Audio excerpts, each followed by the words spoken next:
Hello everyone, তো আজকে আমি নিয়ে এসেছি আরেকটা নতুন ভিডিও। হঠাৎ করে ইচ্ছে জাগলো মনে যে একটু সন্দেশ বানাবো।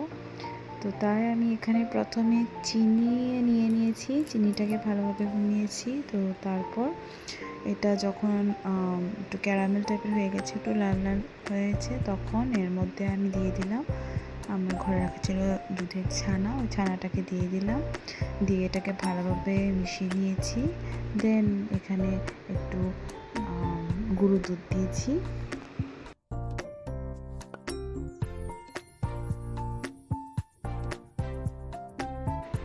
দিয়ে তারপরে একটু ভালোভাবে ভেজে তার মধ্যে একটু ঘি দিয়ে দিয়েছি, এটা স্কিপ করলাম।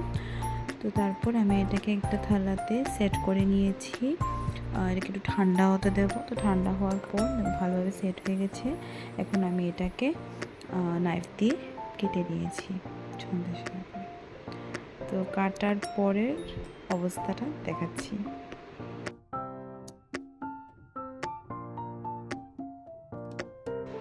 এই দেখো, তো এটা রেডি হয়ে গেছে আমার সন্দেশ। খেয়ে তো খুব ভালো লেগেছে, তোমরাও ট্রাই করবে। টাটা।